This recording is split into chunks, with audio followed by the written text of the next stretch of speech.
de alguém que falava português e inglês para conseguir ajudá-la nesse processo, né? Então, ele vai explicar um pouquinho como que foi a adaptação das crianças dele. Ele também vai falar, porque hoje, já faz muito tempo que ele está nos Estados Unidos, e hoje as meninas dele já estão na universidade. Então, ele também vai falar um pouquinho como que foi o processo para que as meninas entrassem na faculdade, né? É um pouquinho diferente daqui do Brasil. Então, ele também vai estar falando como que funciona. E fora isso, ele também vai estar dando algumas dicas de como que as pessoas podem ter uma segunda renda, como que as pessoas podem empreender e ganhar dinheiro, mesmo tendo a sua profissão, o seu emprego, não precisa largar o seu emprego, para ter uma segunda renda. Como que é? Porque as pessoas têm curiosidade de saber como que é lá fora, né? Como que funciona morar fora do nosso país, não, não, porque a gente sabe que as leis lá são diferentes, lá tem regras, que aqui no Brasil a gente sabe que bula muitas regras. Então, nós vamos saber um pouquinho como que é essa, essa rotina lá nos Estados Unidos.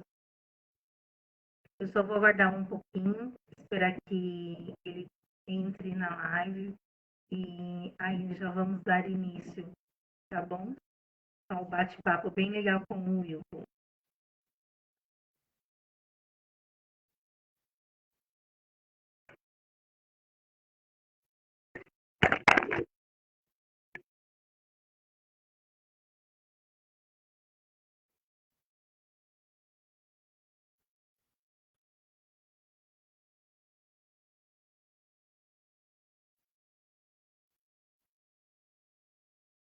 Tudo tranquilo.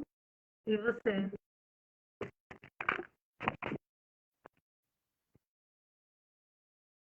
Você tá conseguindo me ver? Tá legal?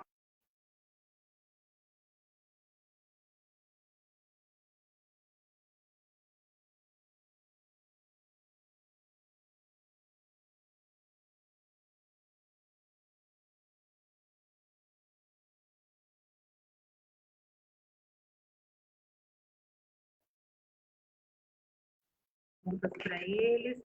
Podem ir escrevendo, eu acho que vocês conseguem escrever aí. Já pode ir colocando as suas perguntas, se vocês têm alguma curiosidade, alguma dúvida, ou tem interesse também de morar lá fora e quer saber como que funciona, se vocês têm interesse de saber qual é o salário de um professor lá, né? Provavelmente eu acredito que ele deva saber como que é quanto que é que um professor está ganhando nos Estados Unidos. Então, quem tiver interesse de ir para os Estados Unidos, quem sabe. Olá, nosso convidado chegou. Olá, Wilton, boa noite. Eu já Boa falei aqui noite, um tudo bem? pouquinho com o pessoal. E aí eu gostaria que você se apresentasse, falasse um pouquinho sobre você, como que foi ir para os Estados Unidos, o que levou você e a sua esposa a ir para os Estados Unidos. Então, conta um pouquinho da sua história para nós.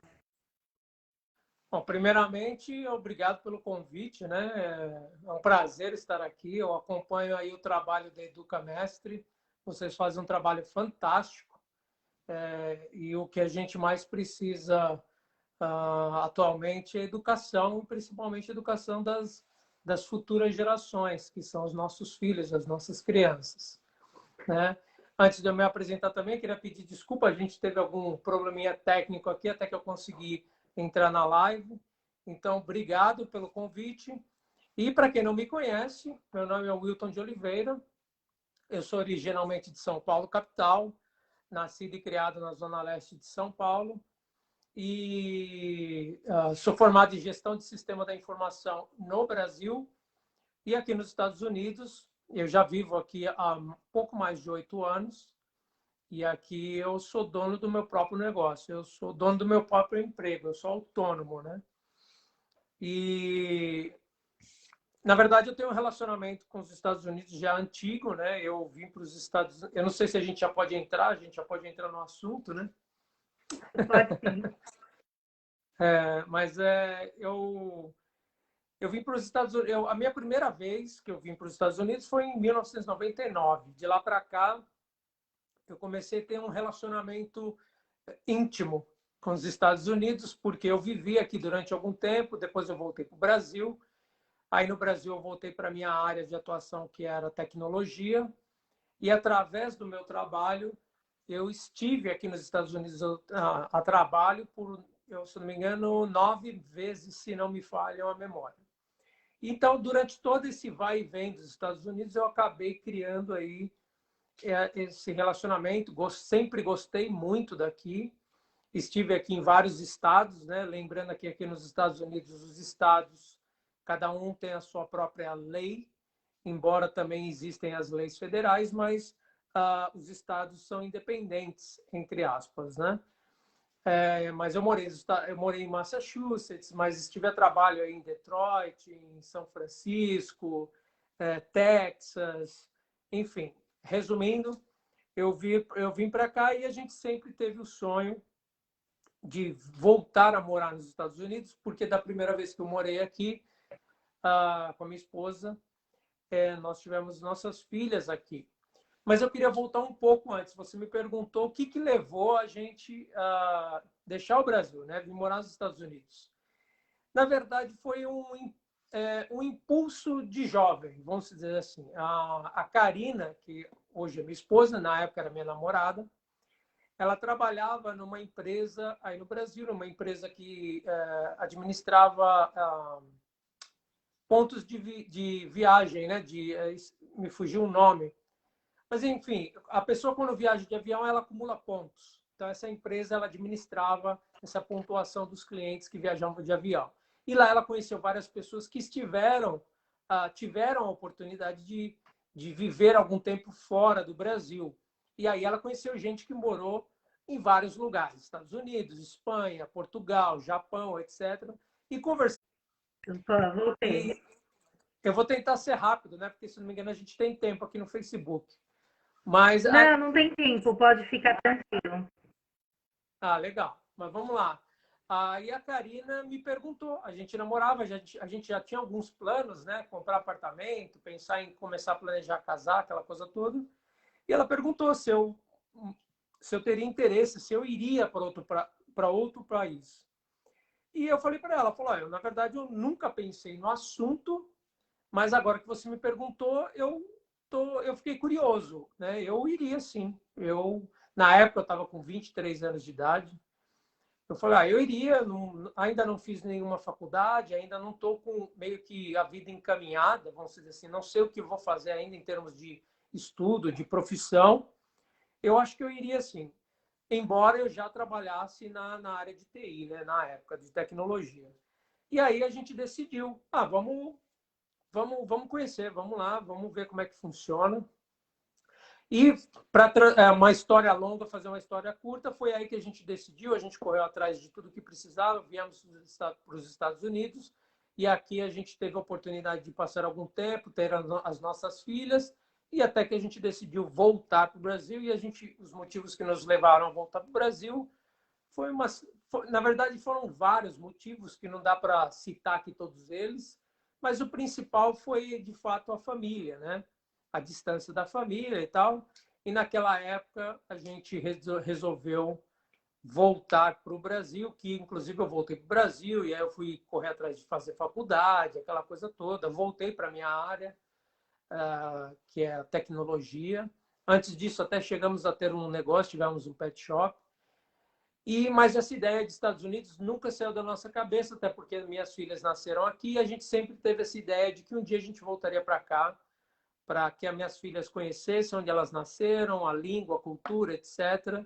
E passasse alguns anos aqui nos Estados Unidos, até que elas se adaptassem, que elas passassem a ter um inglês fluente.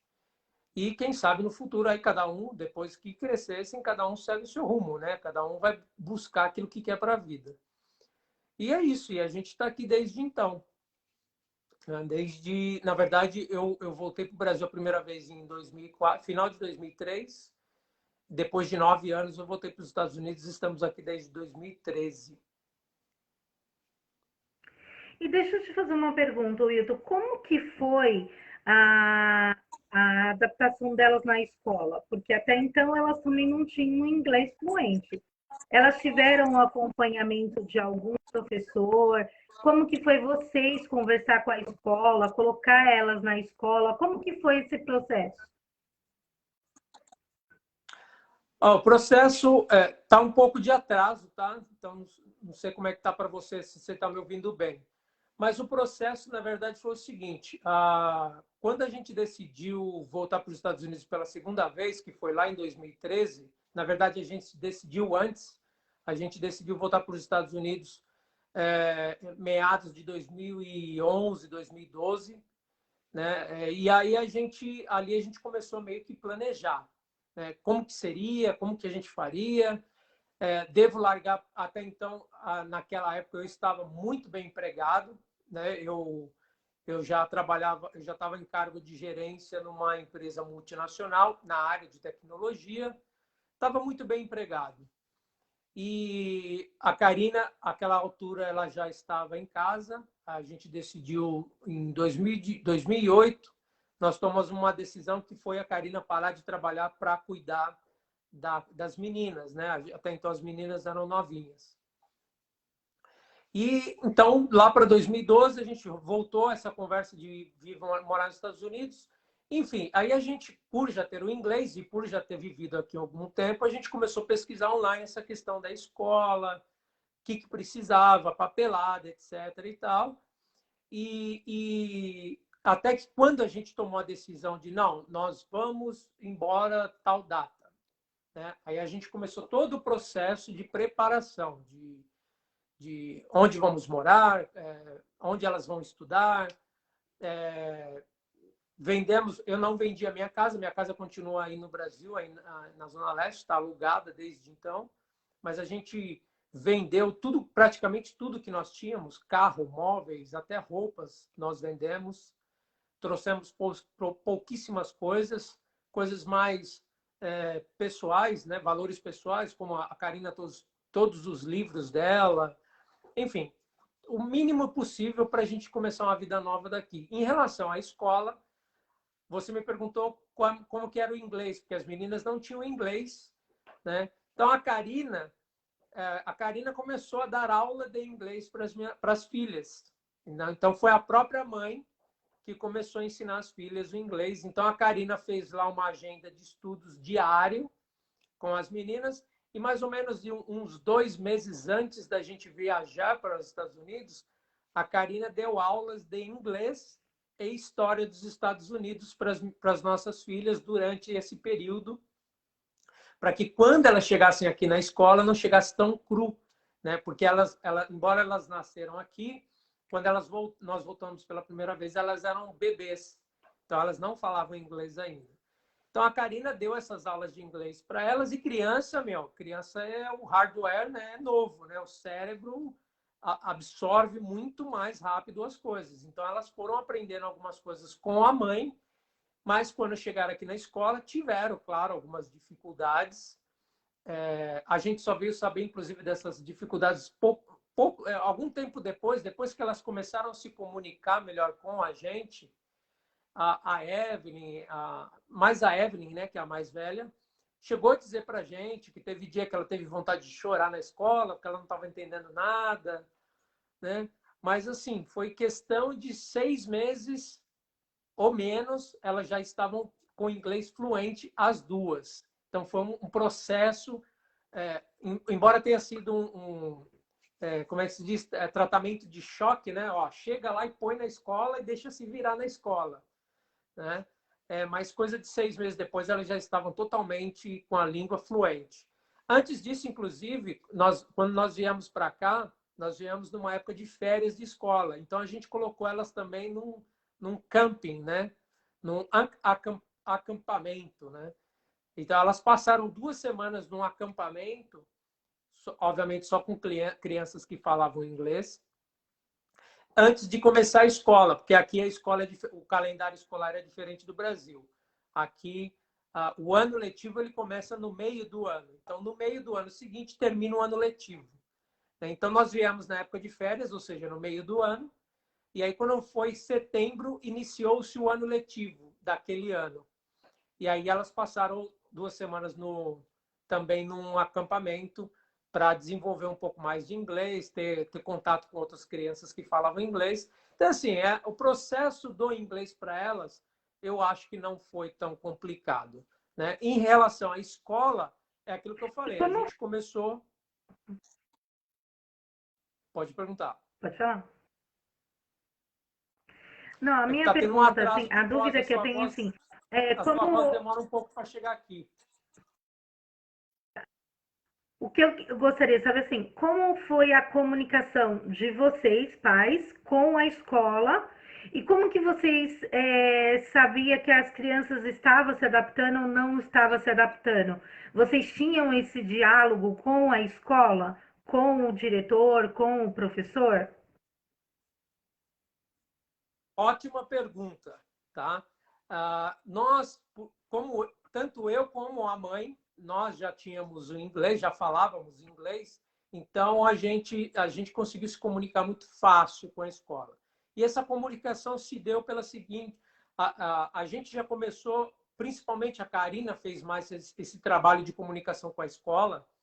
Então a Karina começou a se comunicar através de e-mails, né? Já aí do Brasil, a Karina já começou a se comunicar através de e-mails com a escola, procurando saber qual documentação que precisava, o que precisava levar, com quem que falava, onde que entregava. Então, já aí do Brasil, ela já começou a se comunicar com a escola.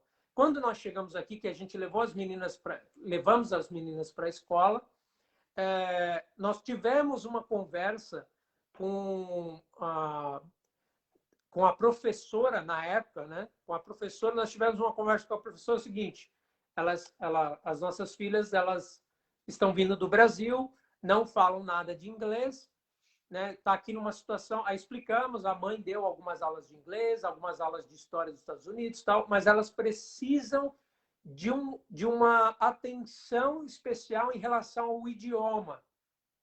Isso foi dito lá na escola através da gente. E aqui nos Estados Unidos, essa terra, a gente costuma dizer que essa terra é abençoada, porque nas escolas, principalmente naquelas estados ou cidades onde existe muito imigrante, que era o caso da cidade onde nós estávamos, que era lá em Massachusetts, lá tinha muito português, muito pessoas que falam espanhol, latinos e brasileiros, que também são considerados latinos, né? Então, as escolas são preparadas para receber essas crianças, né? Preparado em que sentido? Existem, por exemplo, o professor, está aqui para a Evelyn da Alicia, tinha uma pessoa específica para cuidar das crianças que não falavam inglês direito. Então, elas participavam das aulas normalmente com todas as crianças, mas em algum momento ela tinha uma atenção especial só para ela, e aí essa professora acompanhava o desenvolvimento delas dentro da sala de aula, né? E reportava aos pais, né? E essa comunicação acontecia, sei lá, uma vez por mês, ou toda vez que se fizesse necessário, né? Não é o caso das minhas filhas, eu não me recordo delas terem tido grandes dificuldades, né? Mas era coisa a professora mandar um bilhete para a mãe: ó, mãe, fica tranquila que a gente está de olho, a Evelyn está indo bem, ou se não, mãe, a gente está precisando de uma ajuda da senhora em tal ponto, assim, sei lá, na gramática ou na leitura. E aí em casa a gente também fazia um trabalho de ajudar os filhos na escola. Lembrando que mais a Karina, né? Porque na época a Karina também focou bastante na adaptação das meninas aqui nos Estados Unidos, enquanto eu era o provedor. Eu saía para trabalhar e a Karina cuidava. E a Karina fez um trabalho excelente, porque ela procurou muita coisa em relação a escolas, em relação a uma série... É que aqui nos Estados Unidos existem várias, que eles chamam de extracurriculares, né? Então, você tem lá a grade escolar, que o seu filho é obrigado a seguir, só que o seu filho também, ele já pode, desde criança, e isso aí é responsabilidade dos pais estarem atentos a isso, ele pode participar ou fazer várias outras coisas que é considerado extracurricular, que ajuda, inclusive, nas notas deles. Porque aqui nos Estados Unidos as notas são diferentes do Brasil. Aí no Brasil você faz uma prova, o cara te dá uma nota, acabou. Você tirou uma nota boa, beleza, se tirou uma nota ruim, você vai ficar com a nota ruim. Aqui nos Estados Unidos, não. Eles vão te dando nota para tudo que você faz dentro da escola. O seu comportamento, eles te dão nota para o seu material, se o seu material está em dia, bonitinho, se você faz a sua lição de casa, se você participa na aula, se você faz algum exercício extracurricular, se você participa das viagens da escola, tudo eles vão te dando nota. Então, às vezes, por exemplo, o aluno ele pode ser um pouco não tão bom numa determinada matéria, mas no final das contas, se ele for um bom aluno nessas outras coisas, ele acaba que ajudando com essas notas, ajuda ele a passar de ano, né? Mas é claro, sempre com aquela intenção de, beleza, você precisa ter um reforço nessa matéria, mas não é essa falta desse reforço que vai fazer você repetir de ano, por exemplo. Porque você cumpriu toda uma série de outras regras aqui que te ajudou na nota. Entendeu? Isso já desde o lado primário, já é assim. Então, as meninas sempre participaram de muitas coisas também extracurriculares. E aí nos Estados Unidos tem, igual aqui no Brasil, nós temos as reuniões anuais com os pais, então tem as reuniões de pais, e também tem as reuniões individuais, quando a gente percebe que a criança tem alguma dificuldade, a gente acaba marcando uma reunião com os pais. Como que é aí nos Estados Unidos? Eles têm reuniões ou não tem? Como que funciona esse processo? Tá.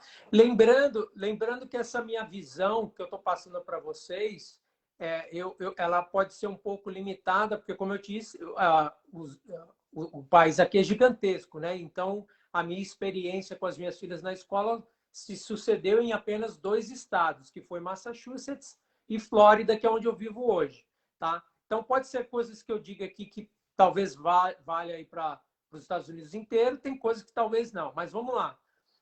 Existe sim reuniões periódicas com os pais, existe sim reuniões em grupo, ou seja, está lá o professor e todos os pais, e existe sim também as reuniões individuais, se necessário. Então, por exemplo, seu filho está indo muito bem na escola, está com boas notas, não tem dificuldade nenhuma, a comunicação entre os pais e o professor acontece quase que diariamente, porque é uma coisa excelente que tem aqui nos Estados Unidos. Seu filho chegar numa escola atrasado, o pai recebe uma mensagem que seu filho chegou atrasado. Né? Seu filho não apareceu na escola, o pai recebe uma notificação e uma ligação dizendo: seu filho não apareceu na escola hoje. Né? Então, existe uma série de comunicações que hoje aqui nos Estados Unidos, inclusive, isso já é quase que automático, tanto que eles usam muito, tudo é automatizado realmente. Às vezes as minhas filhas... por exemplo, minha filha não participou de uma aula hoje. Eu vou receber uma mensagem no celular. Pai, por favor, verifique na escola porque a sua filha não compareceu em tal aula. Ou ela nem veio na escola hoje. Entendeu? Se a minha filha tiver algum problema na escola, eles vão procurar os pais. Então, existe uma comunicação constante com os pais. Né? Então, só há uma reunião presencial, existem aquelas que eles fazem periodicamente para chamar todo mundo, para notificar alguma coisa extraordinária, alguma mudança grande, tal. Mas no dia a dia já se faz essa manutenção não só do estudo do aluno, mas também como do comportamento e da frequência do aluno na escola. Inclusive, eles medem até a participação dos pais, né? Eles sabem quem são os pais que estão participando ali efetivamente nos estudos dos filhos, por conta de toda essa comunicação que eles fazem com os pais, né? Eu e a Karina, por exemplo, agora, quando as meninas fizeram o ginásio, elas já estão na faculdade hoje, né? As duas estão na faculdade, mas lá no ginásio, e inclusive até hoje, nós somos, não é colaboradores, enfim, voluntários. Nós somos voluntários para algumas atividades na escola, porque isso ajuda nas notas das nossas filhas. Então, olha que bacana, né? O pai se voluntaria para fazer alguma coisa na escola, e isso vai ajudar, inclusive, na grade escolar, lá nas notas dos filhos. Então, existe uma série de incentivos para que os pais, de fato, participem do dia a dia da escola dos filhos. Isso serve para o ensino médio também, ou só na educação infantil? O ensino médio também recebe essas mensagens que você falou quando o aluno não vai para a escola ou quando um aluno não quer participar de uma aula. Isso também serve para o ensino médio aí? Principalmente para o ensino médio, porque é a época que essas crianças estão entrando na adolescência, né? E a adolescência aqui é vista, eu diria que é vista com outros olhos. Com outros olhos em relação ao Brasil, né? Aqui existe sim uma preocupação com esses adolescentes, né, com os estudos, o acompanhamento dos pais. É claro que não, a gente fala tudo isso, mas aqui não é um país perfeito, né? E eu também acho injusto se a gente fazer comparações com o Brasil. Eu acho que não devemos fazer comparações, porque Brasil é considerado, e aí não sou eu que estou dizendo, é o que considera, o Brasil é um país de terceiro mundo, né? Ou seja, financeiramente, politicamente, tem uma série de problemas que vão influenciar na sociedade, né? Inclusive nos estudos das crianças, dos adolescentes, dos adultos, né? Aqui nos Estados Unidos, por ser um país considerado um país de primeiro mundo, ou seja, um país que tem muito mais dinheiro que o Brasil, e é um país que tem muito mais, aí pôde se estruturar e ter uma cultura diferente em relação aos estudos. Então, ele é um país muito mais estruturado em relação à escola, né? Então, assim, sim, aqui toda essa comunicação acontece, inclusive, principalmente nessa parte da adolescência, do ginásio da criança. Agora, depois que eles entram já para a faculdade, isso praticamente zera, porque aqui nos Estados Unidos tem uma coisa que quando a criança ou a pessoa, o jovem adulto, vamos dizer assim, a partir dos seus 18 anos, aqui nos Estados Unidos já tem uma coisa cultural que ele já é considerado um jovem adulto. Então já entra uma questão de responsabilidade civil, responsabilidade de adulto mesmo, né? Então começa a cortar um pouco essa coisa da faculdade. Beleza, agora se o cara foi para a faculdade e não foi para a faculdade, o problema é dele. Aí já é responsabilidade dele como adulto. Já começa a tirar um pouco essa coisa, essa carga dos ombros dos pais, vamos dizer assim, né? E a gente pode falar um pouquinho da faculdade daqui a pouco, mas eu quero voltar lá para o ginásio. E durante o ginásio das nossas filhas, eu sou muito grato por esse país, porque, primeiro, que elas estudaram sempre em escola pública, tá? E eu não sei se, eu acho que você fez essa pergunta e eu acabei não respondendo.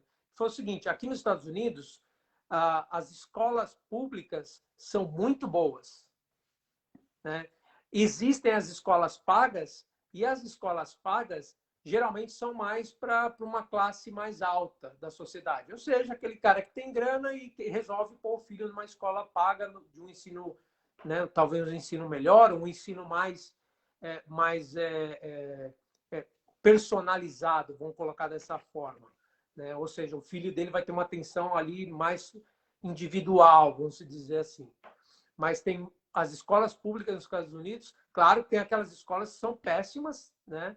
E, inclusive, você consegue ver isso online. Aqui nos Estados Unidos, se você quiser pôr o seu filho na escola, e vai ser baseado onde você vai morar, ou seja, no seu CEP, né? Então, você vai lá na internet, coloca o seu CEP e ele vai te trazer as escolas que você pode matricular o seu filho.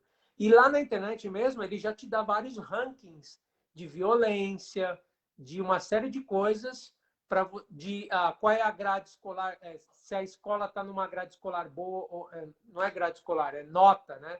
Eles dão nota para as escolas. Exemplo, para simplificar, de 0 a 10, essa escola está 7, por exemplo, em termos de estudo, de qualidade de estudo. Você consegue fazer essa pesquisa toda online e aí você decide onde é que você vai pôr seu filho, entendeu? Claro, se as pessoas preocupadas com os estudos dos filhos fazem uma pesquisa dessa e vai procurar seu filho. Ó, das escolas que eu posso, das alternativas que eu tenho, obviamente que eu vou procurar a melhor, por mais que eu tenha que me sacrificar um pouco de, por exemplo, eu tenho que andar mais de carro para levar meu filho, ou vou ter que pagar, sei lá, pagar um transporte, embora aqui nos Estados Unidos também tem o transporte escolar, que também é da escola, é público, você não paga. Enfim, é bem estruturada essa questão dos estudos aqui para, de fato, dar uma qualidade de estudo para essa galera, entendeu?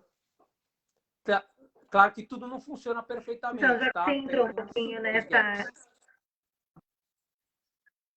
Todo lugar tem os seus lados positivos e negativos. Como você já entrou um pouquinho falando que seus filhos já estão na faculdade, como é entrar na faculdade aí? Porque aqui a gente pode entrar na escola, na faculdade pública, onde você presta a prova ou você faz o Enem, e aí com a nota do Enem você consegue entrar numa escola pública, numa faculdade pública. Ou você paga, faz uma prova, que a gente sabe que você vai ser aprovado de qualquer jeito, que a escola, faculdade paga, e aí você entra na faculdade paga e faz o seu curso. Como é aí nos Estados Unidos entrar na faculdade?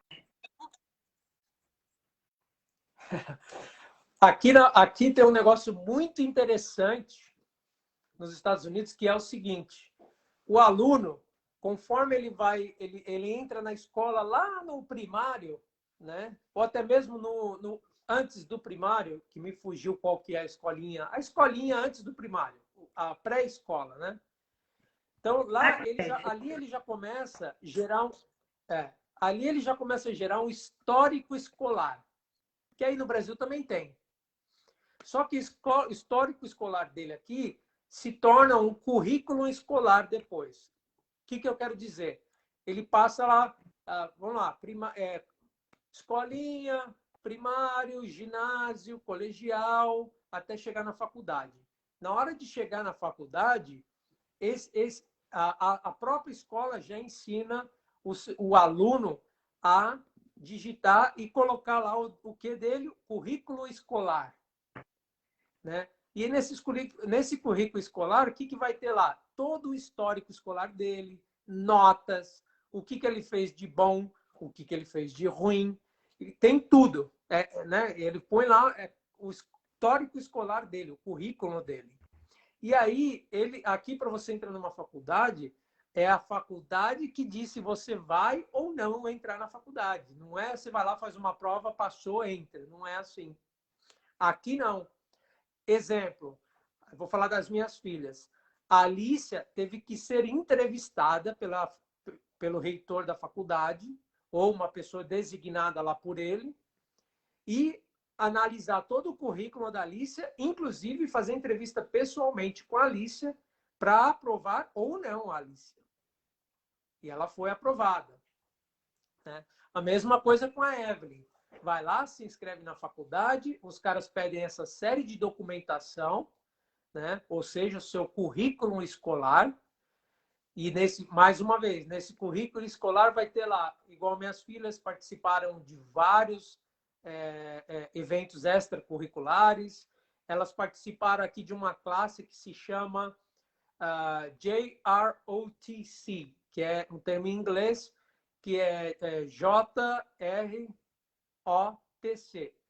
Em outras palavras, é uma classe do Exército. dentro da escola. Só que elas fizeram essa classe do Exército por opção delas, né? Então, e aí tem várias outras opções. Você pode fazer música, você pode fazer dança, você pode fazer desenho, você pode fazer canto, você pode fazer o que você quiser.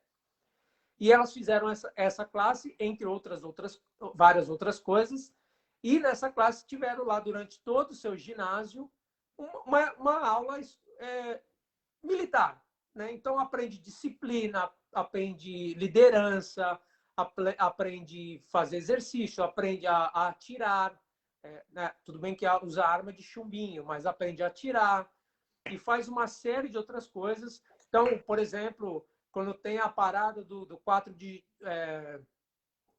Dia da Independência dos Estados Unidos, né? 4th of July, 4 de julho, tem as paradas, né? Tem os eventos, então vai lá todo uniformizado. Você já deve ter visto fotos delas uniformizadas e tal.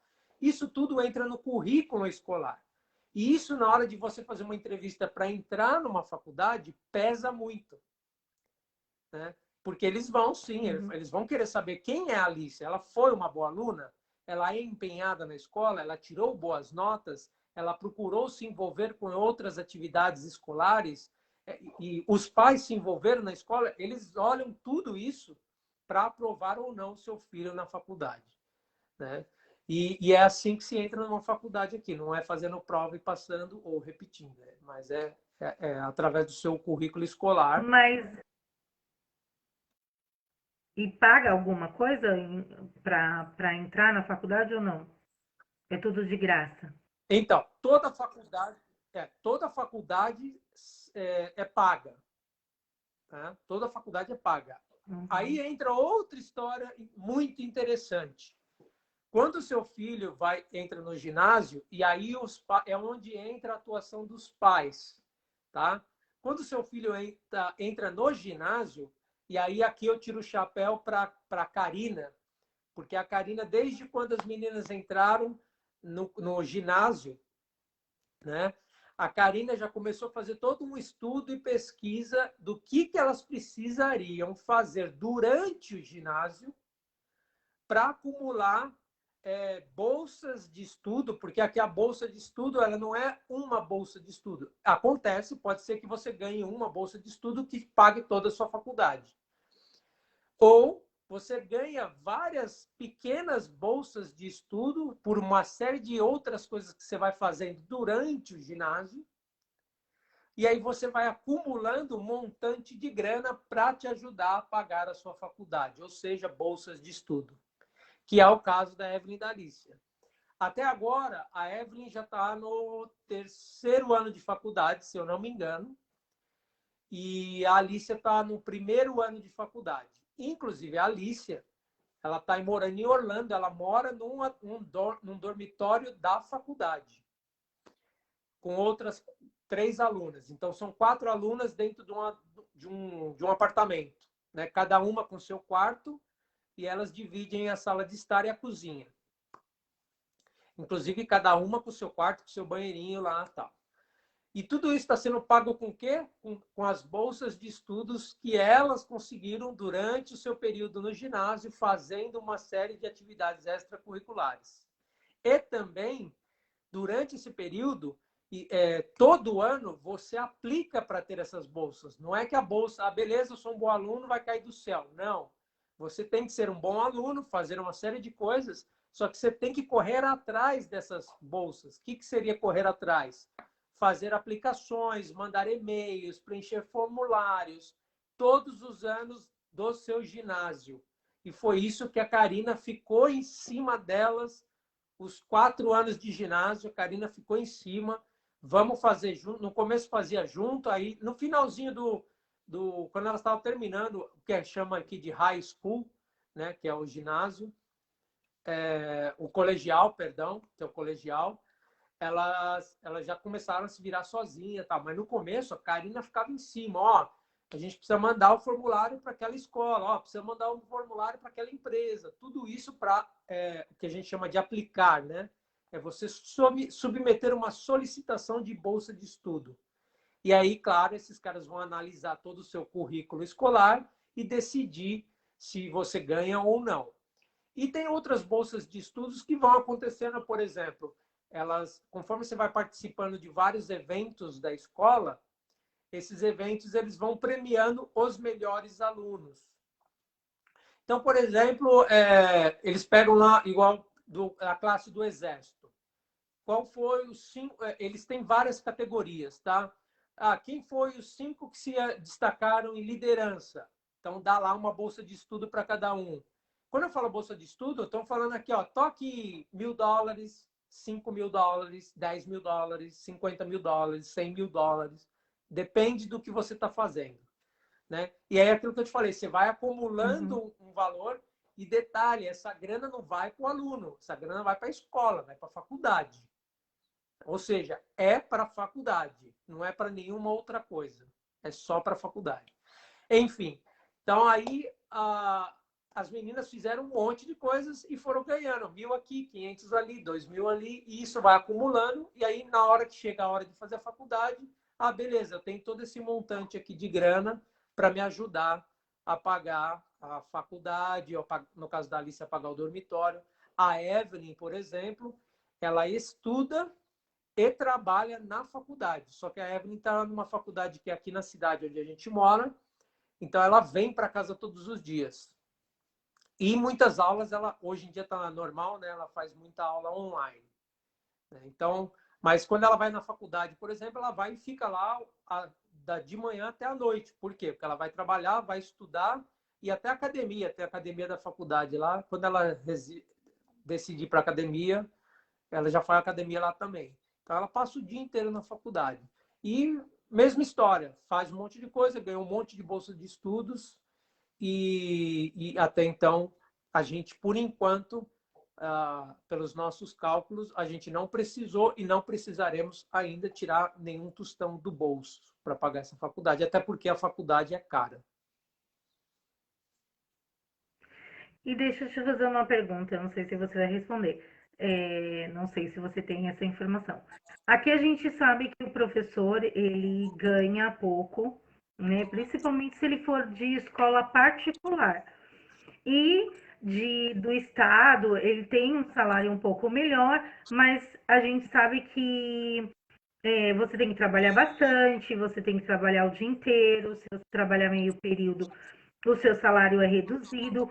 Quanto ganha um professor mais ou menos aí? Como que funciona o pagamento do professor? Você saberia responder essa pergunta? Olha, Wilne, eu não vou saber te dar números, porque, sinceramente, eu não faço a mínima ideia de quanto ganha um professor. Né? O que eu posso te dizer em termos de pagamento, aqui nos Estados Unidos, se eu não me engano, talvez eu já esteja até te dando uma informação errada, mas existe um salário mínimo e o salário mínimo aqui, diferente do Brasil, aqui se fala por hora, né? Então, o salário mínimo aqui na Flórida, sei lá, $9 e alguma coisa. Não sei se é isso. Pode ser que seja mais ou menos, tá? Então, é assim, eu não sei quanto um professor ganha, né? Mas eu não escuto essa coisa de é muito pouco, né, é tudo muito ruim. Primeiro porque, assim, aqui eu não vejo, mais uma vez, né, a gente comparando, mas é ruim comparar. Eu conheço a escola aí do Brasil, a escola que eu participei, eu venho de escola pública do Brasil, como você sabe e tal, a gente estudou a vida inteira em escola pública, e aqui na escola pública, ela já tem um ar, para nós que viemos de fora, ela já tem um ar de faculdade, de outro nível de estudo. Porque na escola pública, o professor, por exemplo, não é o professor que muda de sala. O professor ele tem um escritório dentro da sala de aula. Então, ou seja, ali no escritório dele, que é a sala de aula, ele tem mesa, tem computador, ele tem tudo, ele tem um escritório de fato. E parecido com isso que eu estou aqui, eu estou numa mesa, eu estou no escritório da Karina, então tem a mesa, computador, tal, não sei o quê, e a sala de aula. Então ali o cara senta, ali ele prepara as aulas, ele analisa provas, ele conversa com o aluno em particular, ele faz tudo na sala de aula. é o aluno que levanta da cadeira e vai para outra classe. Ah, agora é a aula de matemática, então é em outra sala, ele vai para outra sala. O professor continua na mesma sala, né? Então, o tratamento ao professor é diferente, né? Mas é isso, eu não consigo te dar mais informações em relação a salário, porque eu não faço, realmente, não faço a mínima ideia. Na verdade, não é uma comparação. As lives que estão acontecendo em relação às pessoas que foram morar fora do país, é para ter uma noção de como é a educação em outros países, né? Porque nós, que moramos aqui no Brasil, nós temos uma noção de como é as escolas aqui. É claro que o ensino na minha época não foi tão ruim, né? Não foi uma coisa que a gente fale assim, não dá para o aluno aprender, não tem excelentes professores. Não é isso. Na verdade, é só para a gente ter uma noção de como funciona. E, infelizmente, a gente sabe que aqui no Brasil o governo não dá muita atenção para a educação. A educação não é uma prioridade para o governo, tá? Mas mudando um pouquinho de assunto em relação à educação, como que é a vida aí, o dia a dia, como que é as leis, as leis assim que eu digo assim, como que é? Você tem que deixar, você pode deixar sua calçada suja, como que é comprar, vocês conseguem comprar comida brasileira, porque eu sei que a comida aí é um pouquinho diferente do Brasil, como que é um pouquinho essa rotina de vocês no dia a dia aí nos Estados Unidos? Vamos lá. Voltando um pouco da sua pergunta, em relação à escola ainda, aqui tem uma coisa que, em termos de qualidade de estudo, eu já ouvi, inclusive, alguns comentários de que o que se é ensinado no Brasil é, é melhor do que o que é ensinado em termos de qualidade nos Estados Unidos. Ou seja, o aluno que sai aí do Brasil para vir estudar aqui, ele chega aqui meio que um pouquinho avançado, né? Claro que se ele for lá para a série dele, para o mesmo nível escolar e tal, ele não, em termos dessa qualidade, ele não passa aperto, né? Isso é o que dizem, eu não sei, né? Agora, por outro lado, aqui nos Estados Unidos, o aluno é exigido muito mais do aluno em termos de participação. Não é aquela coisa que o professor chega na sala de aula, escreve um monte de coisa na lousa, ou te dá aí algumas páginas de um livro para você ler, e você tem que decorar um monte de coisa para depois fazer uma prova. Não é assim. Aqui nos Estados Unidos, eles te dão conteúdo e vocês discutem esse conteúdo e eles vão trabalhar o seu entendimento em cima daquele conteúdo. Né? Então, não é aquela coisa, decore isso aqui que vai cair na prova. Não. Você precisa ter uma interpretação de texto, você precisa entender o que está sendo dito, você precisa discutir com outras... E isso vai aumentando a partir do momento que eles vão, obviamente, vão subindo igual a Evelyn e a Alicia. A Evelyn e a Alicia hoje vão para a faculdade, o professor abre igual a Alicia, ela está fazendo arquitetura, o professor abre a aula dele lá, fala, de matéria nós temos isso, o contexto é esse, vocês precisam fazer, na próxima aula vão discutir. Isso quer dizer o quê? Que o aluno tem que voltar para casa, catar aquele material, estudar no sentido de entender, não de gravar nada para fazer uma prova, sabe? A opção A, a opção B, a opção C, a opção D. Não. Você tem que entender o conteúdo para depois ir lá dar a sua opinião e questionar o conteúdo para o professor. Trazer as suas dúvidas, trazer suas opiniões. Então, essa é a dinâmica dos estudos aqui nos Estados Unidos. É um pouco diferente do nosso, né? Ou muito diferente do nosso, né? Então, o aluno tem que se empenhar em conhecer o que está fazendo, porque senão ele vai passar aperto na hora de fazer uma prova. Porque as provas não são de alternativas, né? Então, você tem que escrever, você tem que colocar... Às vezes não é o certo ou errado, é o que você entendeu, e aí o professor vai analisar se você de fato entendeu, né? Se você não está escrevendo besteira ali, e por aí vai, né? Agora, saindo um pouco da escola e tentando te responder o que você me falou, o dia a dia aqui, na verdade, eu diria que ele é normal, né? Ele é o mesmo dia a dia em termos né, de acordar para trabalhar, etc. e tal. Essa questão é claro que você se adapta, né? Porque quando a gente fala de morar em outro país, e aí, mais uma vez, eu vou falar naquilo que eu vivenciei. E lembrando que tem outros países com outras culturas, outras línguas, então eu não posso generalizar. Baseado na minha experiência, a grande dificuldade, a princípio, beleza, para onde eu vou? Vou para os Estados Unidos? Como que eu vou? Então, procura os órgãos que cuidam dessa parte de imigração e vai procurar saber como é que você pode, quais são as opções que eu tenho de ir morar nos Estados Unidos. Ponto. Mas, para eu ir morar nos Estados Unidos, eu preciso, no mínimo, primeiro ter o inglês, certo? Embora muita gente vem para cá sem falar inglês, tá? Então, no mínimo ter o idioma. E depois se planejar, tudo é planejamento. Porque depois que você está aqui, o dia a dia é rotina e a rotina você se adapta. O ser humano ele foi feito para se adaptar. E aí você se adapta. Se adapta à cultura, se adapta à rotina, se adapta à comida. Os Estados Unidos, por exemplo, nós brasileiros, nós comemos muito melhor do que o americano, né? O americano, enfim, a dieta dos americanos é bem, como é que se diz, não saudável, vamos dizer, muito salgadinho, muita massa, muito enlatado, muita, sabe, essas coisas industrializadas, né? Então, nós brasileiros, nós comemos bem melhor que os americanos. Até porque aqui o americano, diferente do brasileiro, não tem a cultura do parar 1 hora para o almoço, né? Aqueles que param meia hora, senão o cara está comendo ali na mesa do escritório mesmo, ele está comendo, como eu disse, está comendo um salgadinho, está comendo um sanduíche, ou às vezes até mesmo uma fruta tal, mas ele come ali na mesa de trabalho. Então, é isso.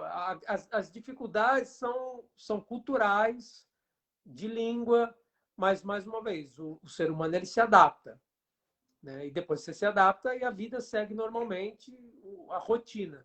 Nós temos a nossa rotina, acorda cedo, vai para o trabalho, né? Americano, tanto, por exemplo, o americano costuma pegar no batente aqui cedo, né? 7 horas da manhã. Só que quando dá 3h30 da tarde, a grande maioria já está parando de trabalhar e indo para casa, entendeu? Não é diferente do brasileiro que né, eu diria que o comum, né, não é que é uma regra, mas o comum é o cara chega no trabalho 8 horas, né, trabalha até meio-dia, para, até 1 hora ele vai almoçar, aí volta, quando dá 5 horas, 6 horas, ele está indo embora para casa. Aqui é diferente. Aqui o cara entra às 7 horas da manhã, né? Na hora do almoço é 30 minutos, 30 minutos ali só para ele, de fato, comer alguma coisa e continuar trabalhando para 3h30, 4 horas ele ir embora para casa. Então, essa é a diferença. Tem várias outras diferenças, assim, por exemplo, o brasileiro é muito mais caloroso, muito mais atencioso, o americano é bem mais na dele, é mais conservador, é mais reservado, né? Enfim. E aí, mais uma vez, isso pode variar de lugar para lugar. Eu morei em Massachusetts, por exemplo, e eu não sei se eu coloco isso na conta do frio, como lá em cima é muito frio, então o pessoal lá já é muito mais reservado, é um pessoal já mais não tão sorridente, não tão amistoso, é um pessoal bem mais fechado. Então eu não sei se é por conta do frio, né? Aí você vem para um lugar igual eu vim para a Flórida, aqui as pessoas se olham mais, né? De repente se cumprimentam, até bate um papo na hora que está esperando aí, né, numa fila ou em alguma coisa. O clima é diferente, até nesse sentido.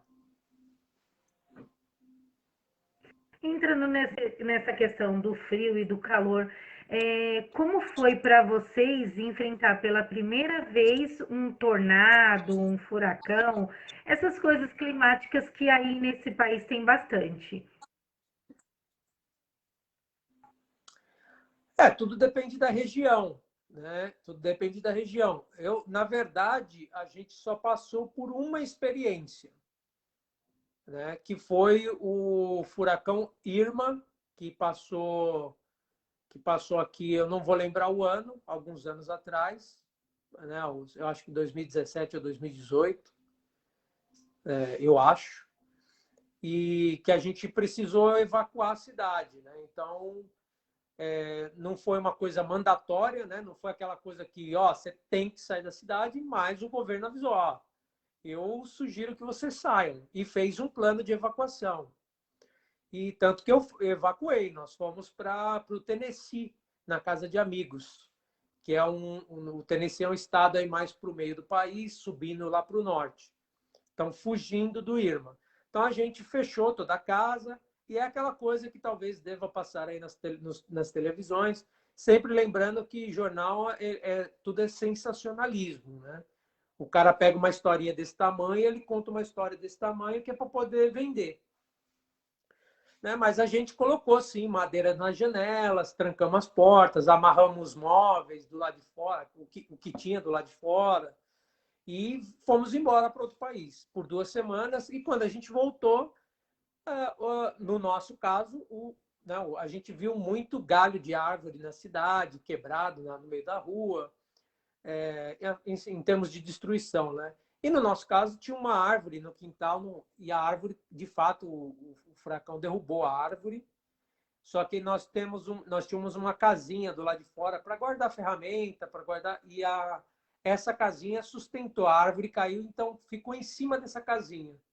Então a árvore não chegou a fazer nenhum estrago na casa.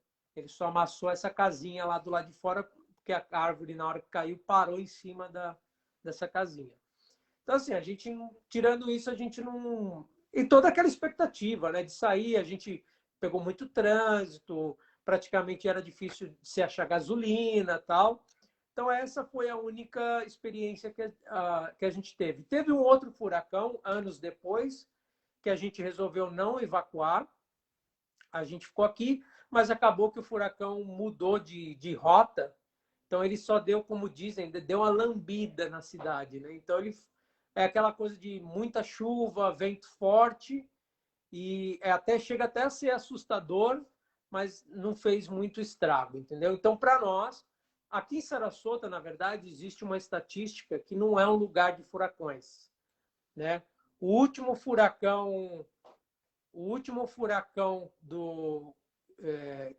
que passou aqui, que fez estrago, caramba, tirando o Irma, foi a 1964. Então, Sarasota não tem histórico, né,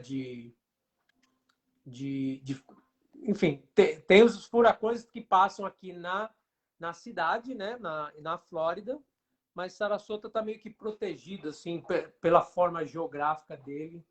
Os furacões acabam meio que enfraquecendo na hora de passar por aqui. Ainda nesse gancho que nós estamos falando sobre o clima, o tempo, a minha pergunta agora é a seguinte: como que é o auxílio do governo depois que passa o furacão? Igual você falou, teve a árvore que caiu na casinha. Quem tirou? Você, o governo, os bombeiros? Quem foi que tirou a árvore? Então, como que funciona a limpeza? Como que funciona toda esse auxílio de quem perdeu tudo, que perdeu as casas, que não tem para onde voltar, esse lixo todo, a luz que acabou? Como que funciona o auxílio do governo nesse sentido? Aí vocês têm nevasca que chega a impedir que as pessoas vá trabalhar, que as pessoas vão para a escola. E como que fica esse processo? Um exemplo, da escola, como que faz? Eles fazem aula online? Como que é esse auxílio? Como que funciona aí nos Estados Unidos? Igual teve o Covid também, que todo mundo teve que ficar em casa. Tá. Deixa eu só fazer uma coisa aqui rapidinho.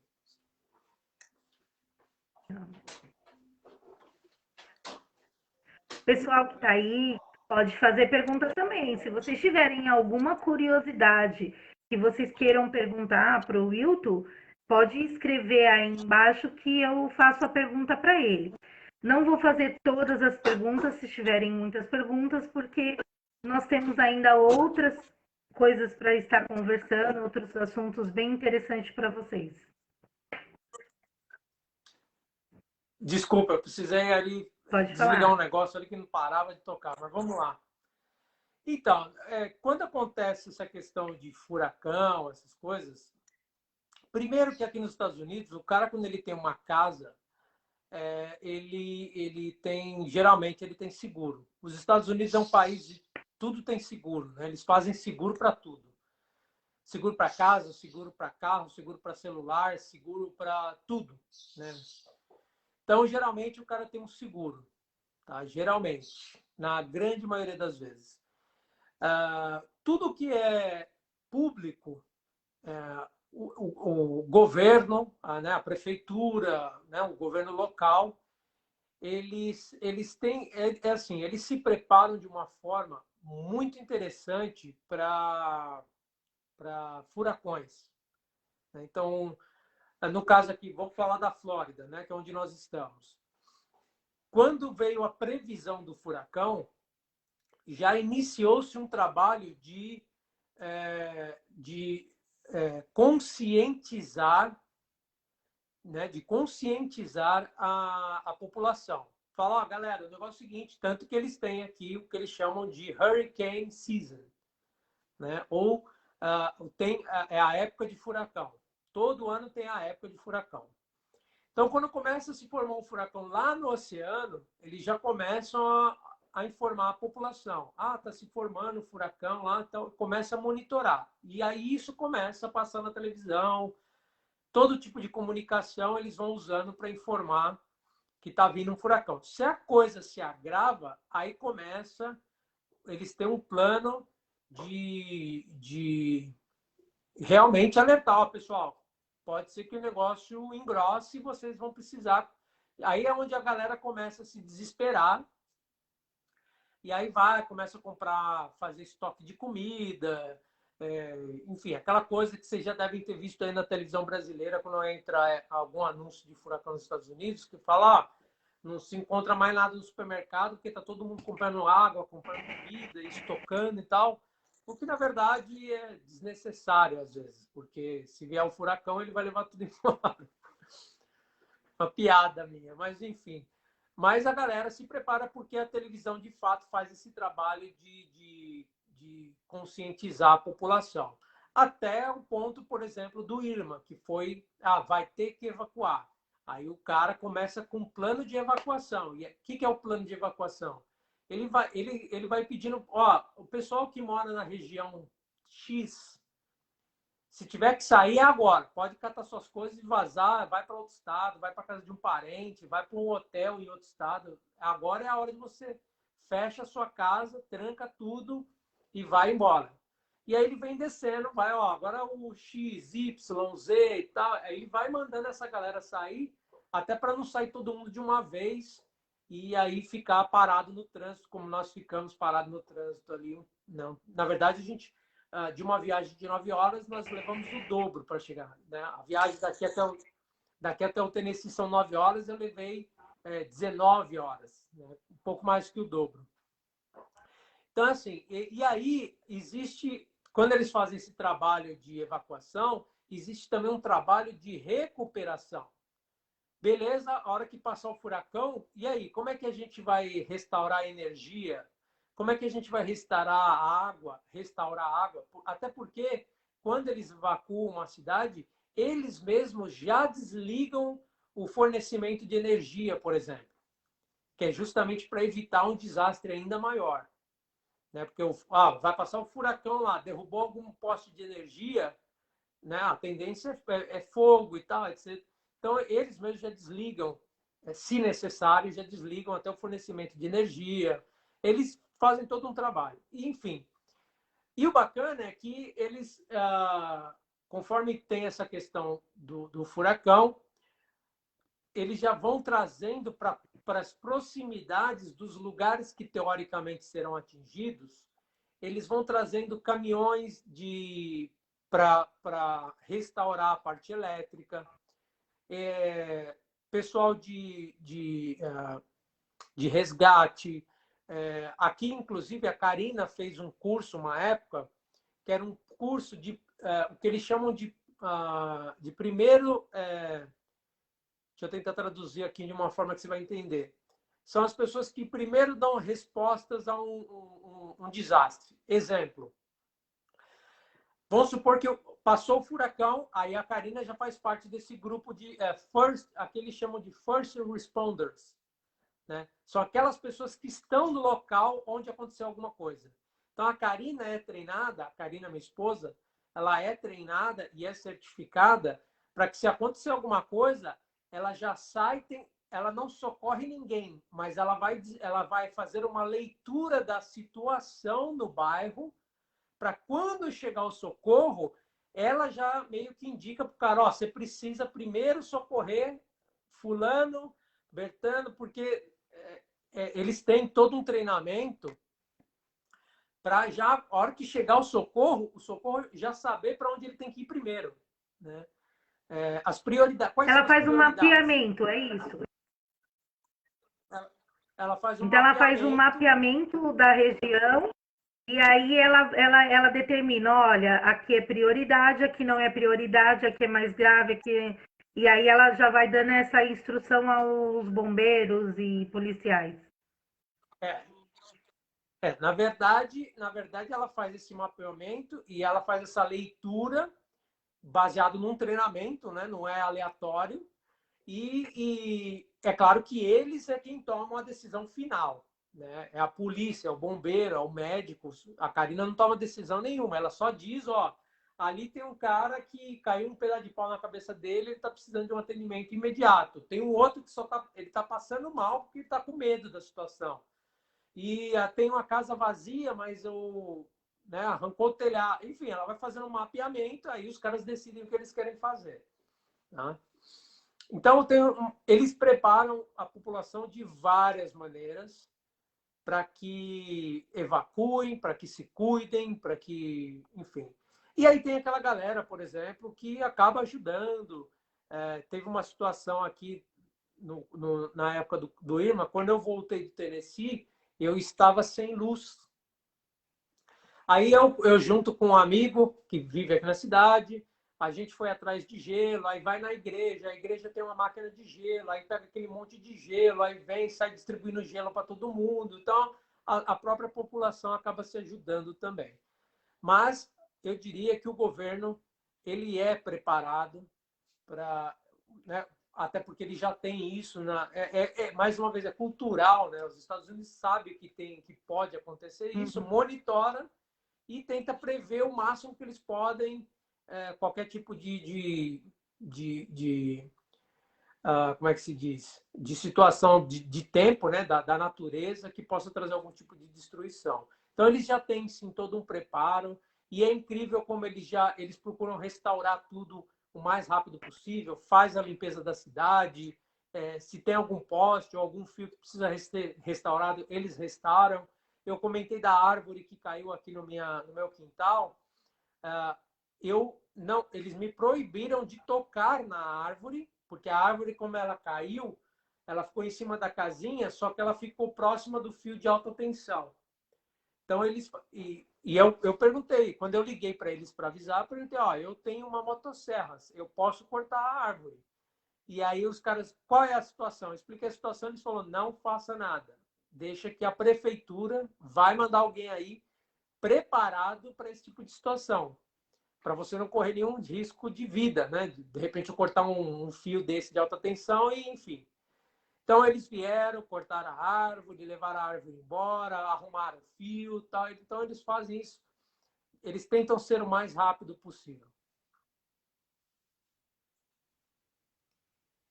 Em relação o coronavírus, a nevasca, onde não dá para abrir as escolas, vocês não conseguem trabalhar. Como que funciona isso? Né? Em um exemplo, você não vai conseguir ir chegar ao seu trabalho. Como que é a comunicação com os chefes? O chefe já entende? Porque aqui a gente sabe que ou você vai perder o dia, ou você vai ser descontado aquele dia, ou o chefe vai entender, ou vai mandar alguém vir te buscar, enfim. Como que funciona aí nos Estados Unidos? Aí, mais uma vez, né? Vai depender do local e da situação, né? Então, o máximo que eu posso dizer é aquilo que eu já passei por experiência, né? Então, assim, primeiro que essa questão é cultural. Vamos falar de Covid, né? Que aí afetou o mundo inteiro, né? Covid, não tem o que fazer, né? A época do lockdown é lockdown, né? O que eles tentaram fazer foi o que é serviço essencial. O que é serviço essencial continua trabalhando. O que não é serviço essencial, se você pode ficar em casa, fique em casa. Se você não pode ficar em casa, procurar se proteger da melhor maneira possível, conversar com o seu patrão e tal. Então, existe um certo senso comum para resolver a situação. Não é aquela coisa de, eu não quero saber, você vai ter que vir trabalhar, se vira. Não, não existe isso. Da mesma forma para um desastre, um furacão ou qualquer coisa assim. Então, existe um senso comum, né? E isso é cultural deles, né? Eu, por exemplo, eu participei aí. A única coisa que me impediu de trabalhar no Brasil foi dia de chuva forte, porque encheu lá a Marginal Tietê, não passa ninguém nem para um lado nem para o outro. É o máximo que já aconteceu, né? Ou greve, né? Greve de metrô, greve de ônibus, como é que eu vou trabalhar? Não consigo trabalhar, a menos que eu vá a pé, só que eu vou chegar no serviço na hora de vir embora já. O máximo que algumas vezes que eu tentei fazer no Brasil foi aquela coisa do, amanhã tem uma greve anunciada, beleza, eu vou sair mais cedo. Né? Vou sair mais cedo para tentar chegar no meu serviço, porque vai dar barulho, né? Não tem metrô, mas eu vou pegar um ônibus até outro lugar. Então eu saía mais cedo de casa. Aqui nós estamos falando de uma coisa totalmente diferente. Aqui não tem esse problema, teve greve de ônibus, não tem isso, né? Então, aqui o que impede o cara de trabalhar, de fato, é um Covid da vida, né? Então, quando é assim, é algo de senso comum. E aí os caras não têm essa coisa do, né? Porra, você tem que vir trabalhar. Não, é senso comum. O governo mandou lockdown, lockdown, acabou. Agora, só que tem o seguinte, teve a questão do impacto financeiro, né? Porque foi uma situação que todos aqueles que viveram Covid nunca viveram isso antes. Então, até mesmo o governo, por mais aqueles que foram lá vomitar regras, tem que fazer isso, tem que fazer aquilo, não sabe o que está fazendo. Ele está falando porque ele tem que falar alguma coisa. E, infelizmente, a população cai na mesma ciranda, né? Sai falando coisa que nem sabe do que está falando.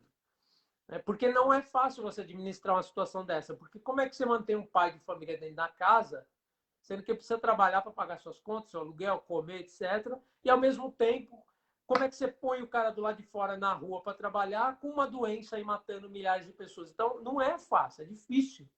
É uma situação bastante desafiadora, né? Então, eu acho que faltou muito senso comum de algumas partes, em algumas situações, mas no final das contas, o que aconteceu? O governo lançou uma bolsa aí, ajudou, né? Mandou uma grana para a galera e tal, que, na minha opinião, não resolve o problema de ninguém. Ajuda, mas não resolve o problema. Então, o que resolve o problema é que a gente precisa dar um jeito de quem puder trabalhar, vai trabalhar. Não fique em casa. Enfim, não estou aqui querendo dar opinião do que Entrando um deveria ou pouquinho, não deveria. mas entrando então um pouquinho da questão da Covid. Aqui no Brasil, a gente tem o SUS, né? Que apesar de funcionar bem ou não funcionar bem algumas vezes, a gente ainda tem esse privilégio de ter o atendimento médico de graça, né? Principalmente a população que não tem condições de ter um convênio médico. E fora que a gente tem os postos de saúde, as UPAs. Então, assim, aqui no Brasil, a gente tem essa garantia de um atendimento médico, mesmo que demorado, mesmo que ruim, mas a gente tem um atendimento médico gratuito, seja pelo, como eu falei, pelo SUS, pela UPA, pelos hospitais. Como que é a saúde aí? Como que funciona aí nos Estados Unidos? Como que foi para o pessoal que teve Covid e precisou ir para o hospital? Na verdade é o seguinte, a saúde aqui, e aí essa é uma opinião minha também, e essa opinião ela é a seguinte, ela sempre foi a mesma, eu nunca vi diferente. A saúde aqui ela é muito boa, né? Ela é muito boa. E como que funciona? A grosso modo, né? Ela funciona. Ninguém fica sem atendimento. Ponto. O cara entrou no hospital, ele vai ser atendido primeiro. Né? O cara entrou numa sala de emergência, ele vai ser atendido. A questão é que depois ele, beleza, agora o cara foi atendido, está salvo, fora de perigo, ou entrou aqui, tomou lá sua vacina, seu remédio da gripe, ou seja lá o que for. Aí depois, como eu disse aqui nos Estados Unidos, tudo é seguro. Então, nesse caso, estamos falando do seguro saúde, que é tão discutido nos Estados Unidos, né? Tem o Obamacare, tem não sei o quê, tem um monte de coisa aí. Então, mas basicamente, você vai entrar no hospital, vai ser atendido e os caras vão querer saber, beleza, Wilson, você tem um seguro-saúde? Tem? Se tem, qual que é? O que que cobra? O que que não cobra? Lá, vai ver tudo isso. Né? Ah, não tenho seguro-saúde. Beleza, então a conta, a conta é X. Só que aí os caras também vão analisar a sua situação. Beleza, você faz o quê? Trabalha com o quê? Ganha quanto? Então, tudo é baseado caso a caso, né? Tudo é analisado caso a caso. E, resumindo, também tem uma coisa que nos Estados Unidos é o seguinte: alguém tem que pagar a conta. E é essa a grande discussão nesse país em relação à saúde pública, né? Porque alguém tem que pagar a conta. Quem paga a conta é a própria população, é quem está pagando imposto, né? Então, aí fica essa discussão de porque tem muita gente que não tem condições, não tem uma assistência médica, não sei o quê, está lá recebendo atendimento, não vai ter condições de pagar aquele atendimento, então automaticamente esse atendimento fica lá pendente, e essa pendência, e aí vai para o governo, etc. E tal, ou seja, alguém vai ter que pagar essa conta, e essa conta sai do bolso de quem paga imposto. Ou seja, aquele cara que está pagando imposto lá, em algum momento, que é a grande maioria da população, em algum momento o cara vai lá, bom, isso aqui é para cobrir essa área da saúde que está lá, tem um déficit, né, uma pendência daqueles que não conseguem, precisam do atendimento, mas não conseguem pagar. Então, mas é estudado de caso a caso. Mas o atendimento existe e não falta para ninguém. Então, Inclusive de alta aproveitando o qualidade. Covid, né, isso é importante. Então, aproveitando essa linha de Covid, eu vou perguntar para vocês. Aqui no Brasil, muitas pessoas começou a trabalhar com a internet. Então, foi a única maneira que eles encontraram de ter rendas e poder trabalhar. Assim como as empresas. Muitas empresas fechou as suas lojas e passou a trabalhar pela internet. Hoje, você e a sua esposa trabalham com o quê? O que vocês fazem? Quais os conselhos que vocês vão dar? Você pode dar para as pessoas que estão assistindo para elas terem, igual eu falei no começo, uma segunda renda, ou para poder ter uma renda, porque tem muita gente que está desempregado, ou para poder conciliar um trabalho com algum outro trabalho, enfim, quais são as orientações ou os conselhos que você daria para essas pessoas para elas também, né, poder prosperar na vida, poder empreender e, quem sabe, ganhar melhor do que se ganha hoje ou ter uma fonte de renda. Então, explica para mim um pouquinho como que foi? Do que você e a Karina passou a trabalhar depois que entrou a pandemia ou já vinha antes, já trabalhando com a internet? O que vocês fazem? Bom, vamos lá. Primeiro que é um assunto que eu gosto muito, que é essa, né, ganhar dinheiro. Quem é que não gosta, né? Só que, Acho que por incrível que pareça, todo mundo adora ganhar dinheiro. então, mas aí é que tá. Aí é que tá o pulo do gato, né? Todo mundo gostaria de ganhar dinheiro.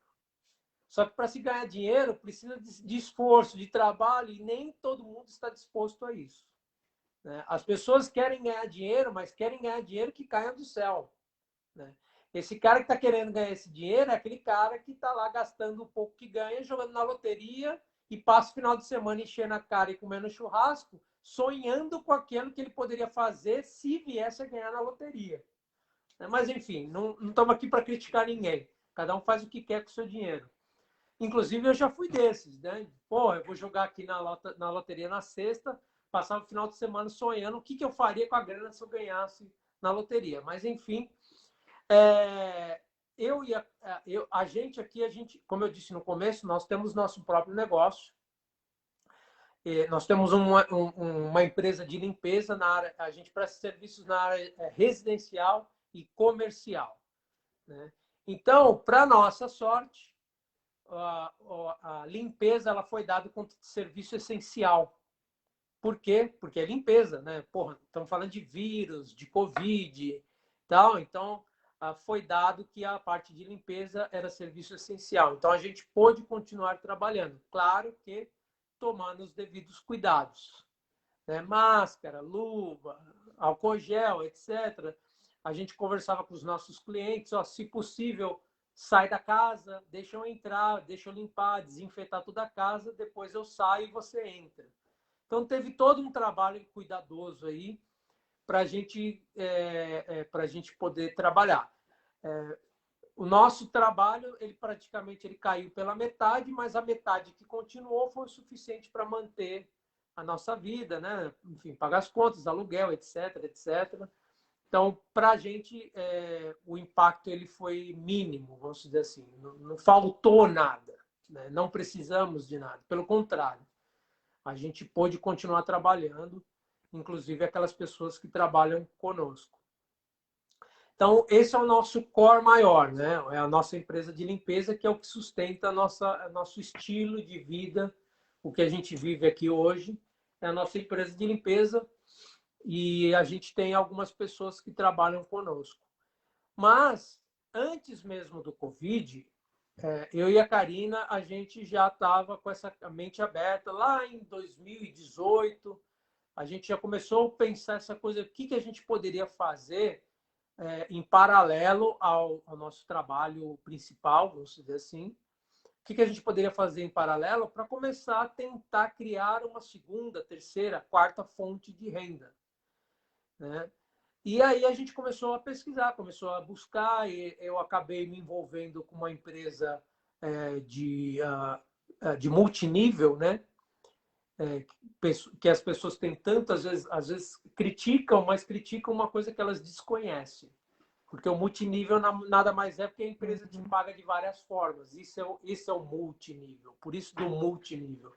Que a empresa te paga de várias formas, né? E é uma empresa de network marketing, ou seja, eu faço marketing da empresa e através desse marketing, ou marketing, eu vendo. Então, nada mais é do que vendas, né? E hoje, o Wilton dizendo, eu acredito que vendas é a melhor forma de você se manter vivo num momento de pandemia, por exemplo. Então, as pessoas precisam começar a se envolver com vendas. E quando eu digo se envolver com vendas, é aprender a vender. Eu ainda estou aprendendo, tá? Eu não sou um vendedor nato, não sou expert em vendas. Eu estou estudando bastante, eu tenho acompanhado gente que trabalha com vendas, eu leio bastante sobre vendas e tenho tentado colocar em prática esses ensinamentos e para melhorar cada vez mais. Mas a venda já me ajudou a passar o Covid de uma maneira totalmente diferente do que outras pessoas. Por quê? que através das vendas, tanto nas vendas dos meus serviços de limpeza, como nas vendas com essa empresa que eu trabalho, inclusive a empresa aqui de Orlando, uma empresa multinacional na área de nutrição e rejuvenescimento, né? Então, através das vendas dos produtos dessa empresa, me pingou alguma coisa, né? Sabe aquela coisa daquele momento que você fala, deixa eu ver como é que estão minhas vendas, deixa eu ver o que está rolando, e de repente, nossa, está aqui uma grana que não é que eu não esperava, porque eu estava fazendo um trabalho de venda, né? E a venda, quando eu digo vender, não é empurrar nada para ninguém, né? Então, eu não vou entrar na questão da venda aqui, porque nós vamos levar um outro assunto e vai levar muito tempo, mas, na verdade, eu aprendi que eu precisava descobrir uma necessidade do meu cliente e tentar ajudá-lo com aquilo que eu tenho para vender. Então, eu nunca vou abordar o Wilne e falar, eu estou com um negócio aqui que eu vendo, porra, por favor, compra de mim, me ajuda. Não é assim, não é isso, né? Então, eu vim aprender, claro que a gente veio batendo cabeça aqui e ali, vai aprendendo. Mas eu comecei a me envolver. Hoje eu me envolvo com vendas. Tudo que é vendas. Então, hoje, por exemplo, eu tenho meu negócio, mas eu trabalho com essa empresa de Orlando, que inclusive está aí no Brasil também. Eu também trabalho, eu tirei a minha licença aqui da Flórida, então eu vendo seguros de vida, né? Que é ou seja, já estamos falando aí de um terceiro trabalho, vamos dizer assim, né? Então, em paralelo àquilo que eu faço de principal, eu já tenho outros 2 negócios, onde não ganho o suficiente para viver só deles, mas de vez em quando está lá me ajudando aqui ou ali, né? Talvez eu poderia arriscar e falar, então eu vou me distanciar um pouco desse aqui, vou fazer mais esse. É um risco, né? É um risco. Por quê? Porque você precisa trabalhar, precisa se empenhar, precisa estar em cima do seu negócio. É negócio. Imagina você, Wilne, se você tivesse uma quitanda, né? Ou uma loja, uma farmácia. O que você teria que fazer para vender todos os dias? Abrir a porta da sua loja, certo? Se você tem uma farmácia, você não abre a porta da farmácia, ninguém vai entrar na sua farmácia para comprar, né? A venda, para quem faz uma venda como eu, que eu represento uma empresa, eu preciso abrir a minha loja todos os dias. Só que nesse sentido, o que seria abrir minha loja todos os dias? É falar com as pessoas, é estar de antena ligada, é aprender a ouvir mais, falar menos, né? Porque as pessoas estão despejando na gente as suas necessidades. Então, as pessoas querem ser ouvidas. Então, se você se calar um momento e prestar atenção no que elas estão dizendo, elas vão, em algum momento, dizer o que elas estão precisando. No meu caso, com essa empresa aqui de Orlando, nossa, Wilton, pô, esse Covid me fez engordar, estou precisando perder uns quilinhos, nossa, eu fiquei estressada, a minha pele está diferente. Sabe, esse tipo de coisa vai te dando, eu tenho uma solução para te ajudar. Se tiver interesse, eu posso te apresentar. Sabe? Então, você vai prestando atenção no que as pessoas estão precisando, necessitando, e aí você tapa um buraco, né? As pessoas estão lá com um buraco aberto, eu tenho uma solução aqui para te ajudar. Então, com isso, você vai aprendendo uma série de coisas e vai vendendo. Então, eu aconselho as pessoas a se envolverem com vendas, né? No sentido de aprender, entender o que é venda. Porque o que a gente entende como venda? Quando eu falo vender alguma coisa, as pessoas já, não, né? Não gosto. Você já se imagina entrando numa loja de shopping e o cara já vem, beleza, que eu posso te ajudar? Lá vem aquele vendedor chato. Não é disso que eu estou falando. O que eu estou falando é, de fato, aprender a vender. Eu, por exemplo, de vez em quando aqui eu paro aqui em casa e eu começo a olhar em casa, o que eu tenho, né, de valor que fazem 6 meses que esse negócio que eu não uso. Ou seja, se eu tenho um negócio de valor dentro de casa que há 6 meses não uso, é porque não me faz falta. Se não me faz falta, eu posso vender e fazer uma grana. Então, eu uso muito o marketplace do Facebook para fazer vendas, ou o eBay, né? O eBay aqui é como se fosse o Mercado Livre no Brasil. Então, eu vendo. Então, do nada, eu cismo de vender uma coisa ou outra, aí tem lá $200, $300 no bolso de uma coisa que estava lá parada. Então, a venda é isso. Tem que começar a se envolver. E ter a cabeça aberta para outros. para outros negócios, né? Porque às vezes o cara tá lá, eu trabalhei o dia inteiro, chego em casa cansado, e aí o cara não quer fazer outra coisa a não ser ligar a televisão, comer um monte de coisa e ficar ali de boa. Nada contra, não estou dizendo que é errado, cada um decide o que quer da vida. Mas imagina você que, pensando o seguinte, ó, para quem passou o Covid e teve problema com o Covid, tá aí uma oportunidade de refletir a seguinte coisa. Beleza, como é que eu me preparo para se vier a acontecer qualquer coisa parecida no futuro? Né? Porque eu tinha lá meu emprego, só que eu tive que ficar em casa. O governo disse, não pode sair para trabalhar. E o meu chefe está lá precisando da minha presença, mas não pode me receber porque o governo... E aí o cara vai fechar as portas, eu fico sem emprego. Enfim, virou aquela lambança que você deve saber o que rolou. Muita gente perdeu seus empregos, as portas, muitas empresas fecharam suas portas.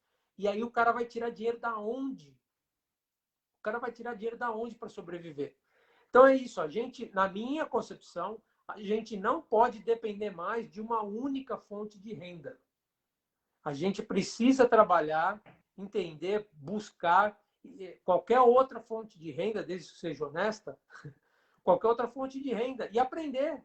Só que a gente precisa fazer isso agora, enquanto as coisas estão tão bem. Você está empregado, está pagando suas contas. Então, pega aquelas horinhas que você tem depois do seu trabalho, sai um pouco diferente da televisão, né? E vai ler um livro de negócios, vai ler um livro sobre vendas, vai arrumar um produto para vender, né? Ah, eu não tenho grana para criar um produto.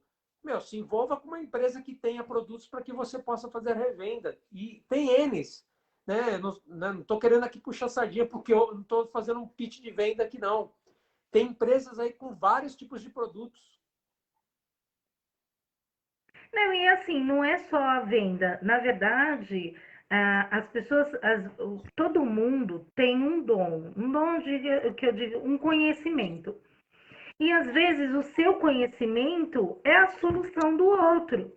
Então, se você parar para enxergar isso, você vai perceber que você pode trabalhar com mentoria. Você vai dar mentoria para as pessoas daquele conhecimento que elas precisam e que você tem, né? E que você, ao longo do seu trabalho, da sua vivência, você foi criando bastante conhecimento. Então, hoje a internet te dá essa possibilidade. Eu vejo que a sua esposa, ela faz lives de manhã, fazendo oração. Tem muitas pessoas que precisam de uma orientação, de uma oração, tá perdido, tá precisando conversar, tá precisando ouvir alguém falar. Então, assim, as pessoas têm que começar a enxergar o que eu posso fazer. E o que eu posso fazer é achar um problema. Bom, o meu trabalho, o meu conhecimento, com tudo isso que eu tenho, eu consigo resolver que problema? Ah, o problema de uma pessoa que precisa emagrecer, de um pai, de uma mãe, de um tio, de um vizinho, de um gato, enfim. E aí você pode fazer livro, fazer mentoria, criar um produto. Então, hoje a internet possibilita as pessoas terem ideias, resolverem problemas e, ao mesmo tempo, ter uma segunda renda, uma terceira, quarta, dependendo da quantidade de coisas que você cria. Eu vou falar para você, se você falar para mim vendas, eu já fico de cabelo em pé, porque eu não sei vender. E não saber vender, eu não sei cobrar. Então, eu tenho muito disso. Então, muitas vezes, eu acabo dando de graça o meu conhecimento, eu acabo atendendo de graça, porque eu não sei dizer não. Eu não sei falar para a pessoa, olhar para a pessoa fala em lágrimas, dizendo que não tem dinheiro, que não tem, e aí eu tenho que fazer isso. Então, eu sei que eu preciso aprender, porque eu também preciso ganhar. A gente trabalha não porque quer. A gente trabalha por necessidade. Nós temos contas, nós temos dívidas, nós temos que comer. Mas, ao mesmo tempo, a gente tem que pensar que até onde eu posso não cobrar, ou até onde. Então, como que você e a Karina faz esse balanço? né? E como você acha que o que vocês fazem hoje ajuda a resolver o problema de alguém? Ele é útil para resolver o problema de alguém? Bom, primeiro é assim, você falou aí que você não sabe vender, né? E eu vou ser obrigado a discordar de você, né? Porque todos nós, hoje eu já aprendi que todos nós somos vendedores. Nós nascemos vendedores. A gente só precisa colocar na cabeça isso. Por que nós nascemos vendedores? Porque você vende a sua imagem, né? Você vende as suas ideias. Quando você senta na mesa, rodeado aí da sua família, né? E vocês começam a discutir um assunto, você está vendendo a sua ideia. Você está ali colocando todo o seu Uhum. conhecimento em relação a um determinado assunto, com a intenção de fazer com que essas pessoas entendam o seu ponto de vista, ou para mostrar que de fato você tem um conhecimento mais profundo. Então você está vendendo a sua ideia. Quando você vai procurar o seu emprego, você está vendendo quem você é profissionalmente. Quando você vai procurar um namorado ou uma namorada, você está se vendendo num bom sentido, né? Para conquistar aquela pessoa, para chamar aquela pessoa. Então, nós somos vendedores. E o vender é isso, né? Então, se eu pudesse te dar um conselho agora, meu conselho é, primeiro, comece a tirar da sua cabeça essa coisa de, eu não consigo vender, né? É claro que não é fácil e é uma coisa que se aprende, né? A partir do momento, e você já é vendedor, a partir do momento que você está solucionando a vida de alguém, dando um atendimento, ou dando uma palavra de apoio, ou dando uma direção, né? Vai lá, se inscreve em tal lugar que você vai ter um determinado benefício, ou vem aqui, deixa eu te dar uma palavra de conforto, porque você passou de. Isso é uma venda, né? Agora, a questão de cobrar é que você precisa entender o seguinte: a gente precisa, você pode sim usar do seu trabalho, do seu conhecimento para ajudar as pessoas, né? Só que eu aprendi recentemente que a gente não pode ajudar quem precisa, porque às vezes quem precisa, essa mesma pessoa não quer se ajudar, ela quer que alguém vá lá e resolva o problema dela, é diferente. A gente tem que ajudar o miserável, aquele cara que, esse cara, ele não tem condições física, psicológica para sair desse buraco. Alguém precisa ajudá-lo. E é onde entra a nossa ajuda. A gente precisa tomar cuidado até na hora de ajudar. Por quê? Porque você pode estar ajudando alguém, mas na verdade você está prejudicando. Por quê? Porque você está mantendo essa pessoa numa área de conforto. Beleza, eu estava aqui com um problema, não tenho coragem de correr atrás da solução e a Wilne está aqui me ajudando, né? É aquela coisa do você prefere dar o peixe para alguém que está morrendo de fome ou ensinar essa pessoa a pescar? Isso, inclusive, está na Bíblia, né? Não são exatamente dessas palavras. Eu não sou um religioso, não sou estudioso da Bíblia, mas está na Bíblia. Então, não é melhor você ensinar o cara a pescar? Porque se você der um peixe, você vai matar a fome desse cara durante um dia. Se você ensinar ele a pescar, você vai matar a fome dele pro resto da vida e, de repente, ele até tem um negócio. Ele vai começar a pescar e vender peixe. Então, a gente precisa, até na hora de ajudar, a gente precisa tomar cuidado, né, para não atrapalhar, né? Quando alguém chegar, Wilner, eu estou precisando aqui de R$ 1.000, né? Ou de R$ 100. Não, peraí, beleza, mas você vai me devolver esses R$ 100 como? Né? Então você precisa tomar cuidado, porque às vezes o cara te pega R$ 100 emprestado e você resolveu o problema dele naquele momento e ele não está preocupado em ele resolver o problema dele definitivamente. Então a gente precisa tomar cuidado. Sou a favor, sim, né, da caridade, etc. Mas até para fazer caridade nós precisamos ser inteligentes. E, na dúvida, procure um mentor, procure uma leitura, como, mais uma vez, a Bíblia. Não sou religioso, não sou estudioso, mas na Bíblia, a Bíblia é um manual do ser humano. Se você quiser, leia a Bíblia, que lá tem muita coisa que vai te ajudar a saber a viver, inclusive a ajudar pessoas também, né? Então, tem muitas respostas. A Bíblia, de fato, é um manual do ser humano. Tem muitas respostas lá seja qual for o problema, a sua situação atual. Se você estiver procurando uma resposta para alguma coisa da vida, você pode ter certeza que tem alguma resposta lá, é só saber procurar. Mas, enfim, a Karina, ela faz sim um trabalho, ela faz a oração dela lá, não cobra nada de ninguém, ela faz atendimento, a Karina faz atendimento terapêutico e tal, online e presencial, e cobra, né? Cobra, porque afinal de contas ela estudou bastante para ter o conhecimento que ela tem, e a gente não pode, como é que eu posso te colocar isso? Eu não quero que soe mal, mas a gente não pode ter dó do dinheiro dos outros. Tá? Então, por exemplo, eu vendo o tipo de produto que eu vendo, eu depois também de bater bastante cabeça, e depois que eu aprendi isso, eu até oriento as pessoas que vieram trabalhar comigo, que é o seguinte: existe o público certo para o seu produto. Nem todo mundo vai ter condições de comprar o seu produto, né? Porque o seu produto tem um custo, até porque são produtos de altíssima qualidade, etc. Tal, não sei o quê. Ou seja, existe um investimento naquele produto para que ele traga um resultado efetivo na vida de alguém. Infelizmente, nem todo mundo vai ter condições de comprar aquele produto. E você precisa aprender isso. Qual é o seu público? Para quem que eu vou vender o meu produto? Qual é o valor que tem o meu produto? Que tipo de problema o meu produto resolve? Né? Porque quanto maior o problema que o seu produto resolve, maior é o valor que ele tem.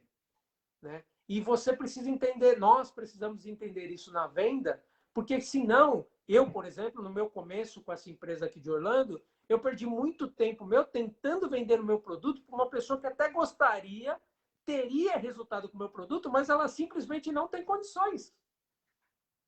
Então, assim, eu frustrei ela e frustrei a mim mesmo. Né? Então, ou seja, fui um mau vendedor. Ou, para não dizer que eu fui um mau vendedor, eu era iniciante e fiz cagada de iniciante, com perdão da palavra. Né? Que foi... Então, eu acabei frustrando uma pessoa. Eu levei uma solução para ela e, ao mesmo tempo, na cabeça dela, olha, eu adoraria, eu gostaria de ter o resultado que esse produto vai me dar, mas eu não tenho condições. Então, e aí ela ficou frustrada, eu fiquei frustrado. Então, a gente precisa entender isso no mercado. E aí você fala, mas e aí, essas pessoas, você exclui essas pessoas? Não. Não exclui. Fala, meu amigo, o negócio é o seguinte, você está sem condições de comprar esse produto, só que se você vier trabalhar com essa empresa, você pode ganhar dinheiro e consumir o produto. Então, você acaba ajudando a pessoa de duas formas. Né? A questão é, muitas pessoas querem, aí por isso que eu digo, cuidado com quem você ajuda ou como você ajuda. As pessoas querem o benefício daquilo, mas não querem ter o trabalho para ter aquilo. Né? E então, quando se fala de trabalho, às vezes muitas pessoas deixam de fazer muitas coisas porque não estão a fim de trabalhar. Não. Sábado para mim é sagrado, de noite eu chego em casa cansado e eu não vou fazer nada além daquilo que eu já faço. Então, aí as pessoas vão viver essa vida. Nada contra, mais uma vez, cada um leva a vida do jeito que acha que tem que levar. Mas eu tive, sim, que sair da minha área de conforto, sim. Tive que mudar a minha forma de pensar, sim, para começar a fazer outras coisas. E a Karina faz a mesma coisa. Então, hoje ela estuda muito, ela lê muito, faz as lives dela, ela faz uma reunião antes, talvez, eu não sei se ela comenta isso na live, eu nunca vi ela comentar, mas antes da live dela tem uma reunião, né, com outras pessoas. Então, ela faz uma reunião, depois vem a live. A gente tem uma reunião que a gente faz em grupo com um pessoal aqui muito bacana em relação a assuntos da vida, em uma série de coisas. Então, a gente tá buscando se melhorar como seres humanos para que a gente possa, inclusive, servir de forma produtiva e correta a outros. Porque esse também é a grande chave da vida, é a gente aprender a servir. Nós estamos aqui para servir. Quanto mais você aprender a servir os outros, e servir os outros não significa que é você dar tudo de mão beijada. Né? Então, é por isso que, como eu te falei, até para você ser caridosa, você precisa aprender a ser caridosa. Então, a gente está tentando, a gente está aí no dia a dia, não na é luta, só tentando servir melhorar também, isso. é ser próspero, né? é ser próspero, é poder ter uma liberdade financeira, porque hoje nós somos escravos, né, entre aspas, do dinheiro. A gente trabalha e trabalha para ter aquele dinheiro, o dinheiro vai embora, chega no final do mês você está zerado, você não tem dinheiro para nada. Se acontecer alguma eventualidade, você é obrigado a pegar empréstimo, ou entrar no cartão, enfim, e aí virar aquela bola de neve. Então, eu acho que hoje o que as pessoas mais buscam é essa questão da liberdade financeira, de você ter o dinheiro e se acontecer alguma coisa, você tem aquele dinheiro guardado, você tem aquela renda para suprir aquela necessidade naquele momento. Então, o que as pessoas hoje só precisam enxergar é o que eu sei que pode resolver um problema e que pode me retornar como dinheiro e ainda beneficiar o outro com aquilo que eu vou dar às pessoas, que eu vou oferecer às pessoas. Então, eu acho que também o que as pessoas precisam enxergar hoje é isso, porque as pessoas estão focadas num problema. Eu tenho um problema e eu não sei resolver, mas todo problema tem uma solução. O único problema que a gente não tem solução é para a morte e até para doença a gente tem, porque às vezes surge um remédio, uma cura ou qualquer outra coisa. Então, as pessoas têm que parar de pensar num problema e começar a buscar soluções. Onde está a solução? E nós não fazemos isso sozinho. Nós sempre precisamos de alguém. Então, assim, às vezes a pessoa fala assim, eu não vou procurar fulano, porque eu vou ter que pagar pro fulano. Mas às vezes você paga o fulano e tem a solução e amanhã você já está com uma outra vida, você mudou a sua vida.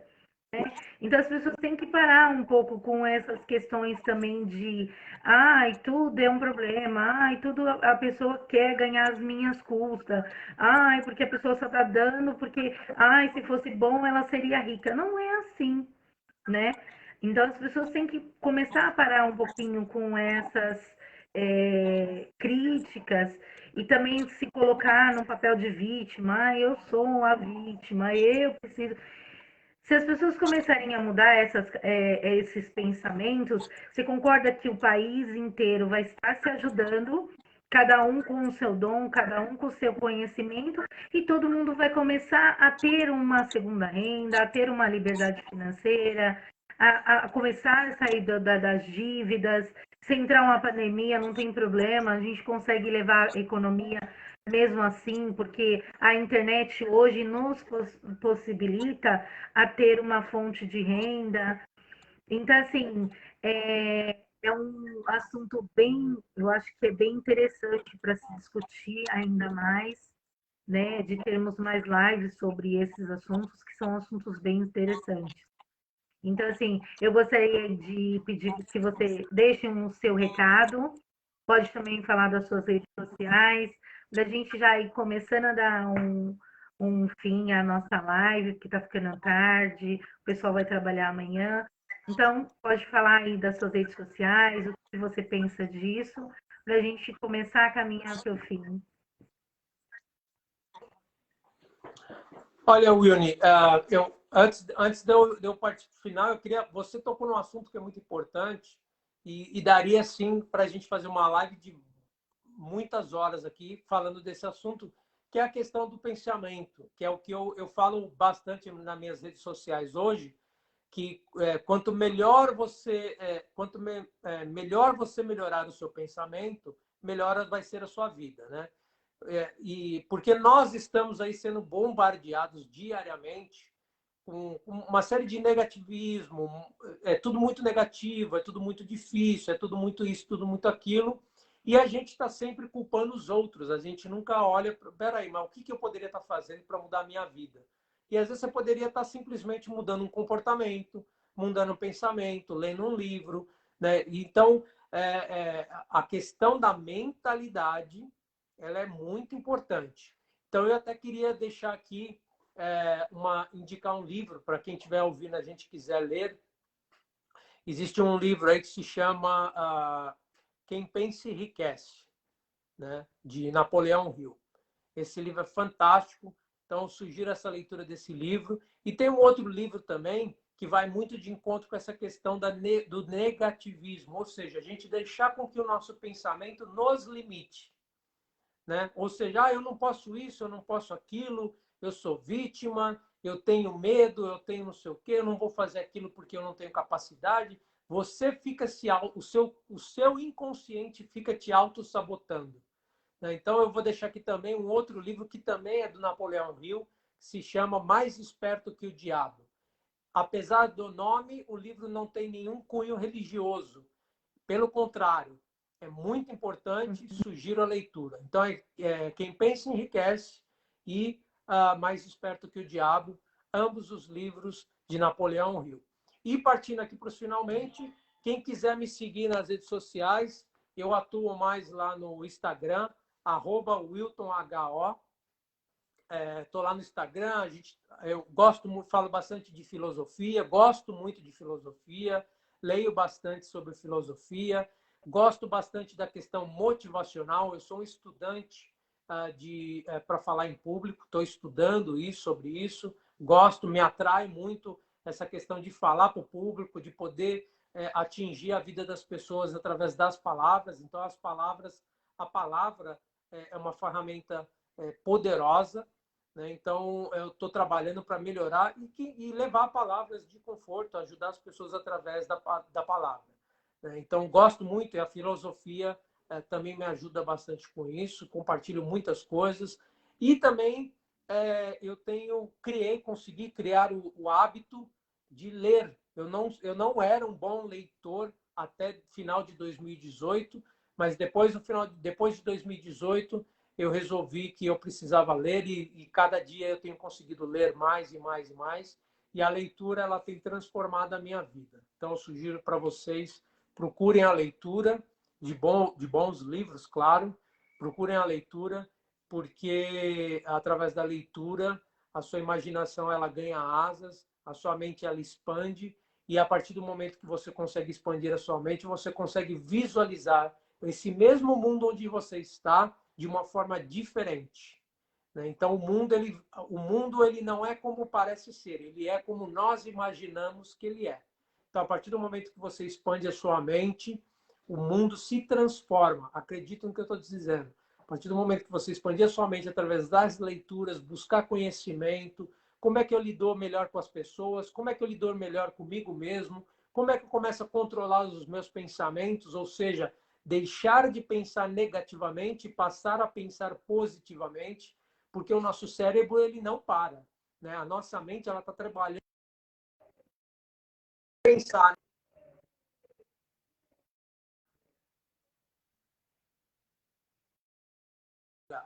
Então é um trabalho constante. Então eu diria um mentor meu chamado Jim Rohn disse há um tempo atrás, alguns anos atrás, que ele já é falecido, que nós precisamos estar de guarda nos portões da nossa mente o tempo todo.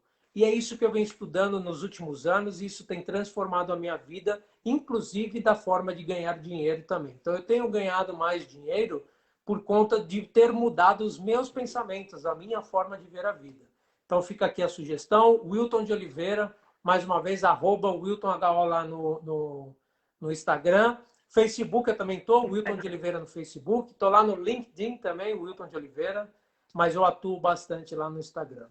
E eu queria já aqui, mais uma vez, agradecer a oportunidade. Obrigado. Eu espero que tenha valido de alguma forma aí a nossa conversa. Eu gostaria de agradecer a sua participação. Foi bem interessante. Nós teremos também outras lives com outras pessoas que moram em outros países, em Japão, Austrália, Canadá.